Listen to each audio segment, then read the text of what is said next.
Right now, scammers are calling seniors and saying one sentence: your bank account has been frozen. That single sentence has cost victims an average of $9,000 per incident, according to FBI Internet Crime Complaint Center data. If you are 65 or older, or if you have a parent who is, you need to hear this before that call comes, not after. Before we get into exactly how this scam works, one thing.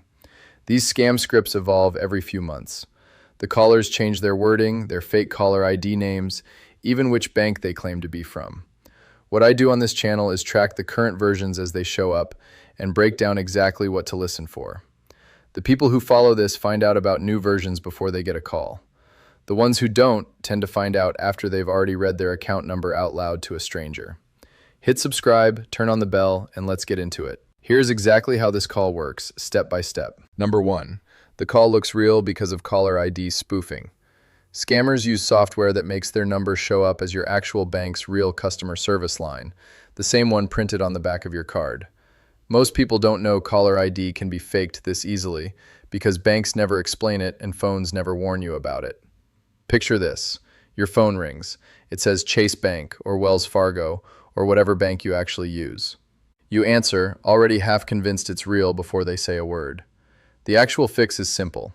If a call claims to be your bank, hang up. Then call the number on the back of your physical card or the number on a real statement.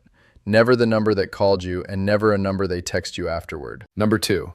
The script always uses urgency and fear, specifically the word frozen. Scammers say your account has suspicious activity, or your account has been frozen, or fraud has been detected, and they need to verify your identity right now to unlock it. Picture this. A man named Robert, 71, in Ohio, gets this exact call. The caller already knows his name and the last 4 digits of his card, because that information was leaked in a previous data breach and sold online. It feels personal. It feels specific.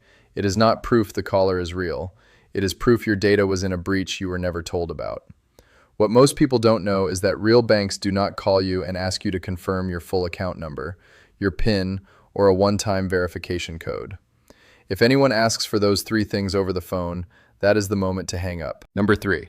The request always shifts to a one-time passcode, sometimes called an OTP. This is the actual mechanism of the theft.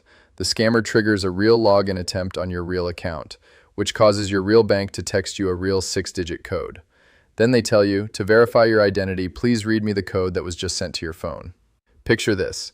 You get a text from your actual bank, the real one, with a real code. 30 seconds later, you're on the phone reading it to someone you believe works there. That code is not identity verification. It is the key that lets them complete a transfer out of your account, right then, while you're still talking to them. Almost nobody realizes that reading a code out loud is functionally the same as handing someone your password. The Consumer Financial Protection Bureau is explicit on this. No bank, no government agency ever needs you to read them a one-time code. Number 4. If you hesitate, they switch to a second voice claiming to be a supervisor or fraud department manager. This is a deliberate pressure tactic, not a coincidence. Picture this. You say you want to call your bank back to check. The first caller says, "Of course, hold on. Let me transfer you to my supervisor so they can document that you're stepping away." A second voice gets on, sounding more official, sometimes more aggressive, saying that hanging up now will void the fraud protection and the freeze will become permanent. Real bank fraud departments do not penalize you for hanging up and calling back. That threat exists for one reason only: to stop you from doing the one thing that would protect you. Number 5. Stay for this one because it is the single habit that defeats every version of this scam, no matter how it changes next month. Real financial institutions, the actual SSA, the actual IRS, and actual banks will never ask you to move money to a new account, buy gift cards, or send a wire transfer to fix a security problem. That specific combination, a security problem that can only be fixed by moving money, does not exist in real banking. Picture this. The caller says the only way to protect your remaining funds is to transfer them to a new, secure account they'll set up for you. That sentence is the scam revealing itself completely. There is no version of real bank security that requires you to move your own money to fix it. If you hear that sentence in any form, hang up immediately. No exceptions, no matter how convincing the rest of the call sounded. So to go back through this quickly, caller ID can be faked to look exactly like your real bank. The word frozen is used deliberately to create panic before you can think clearly. They will eventually ask for a one-time code, and reading that code out loud is the actual theft. If you hesitate, they add a second caller pretending to be a supervisor to keep you on the line. And the final tell, every single time, is being asked to move your own money to fix a problem. No real institution will ever ask for that. If you take one thing from this, it's this: hang up and call the number on your card. That single habit defeats the entire scam, regardless of how they dress it up next.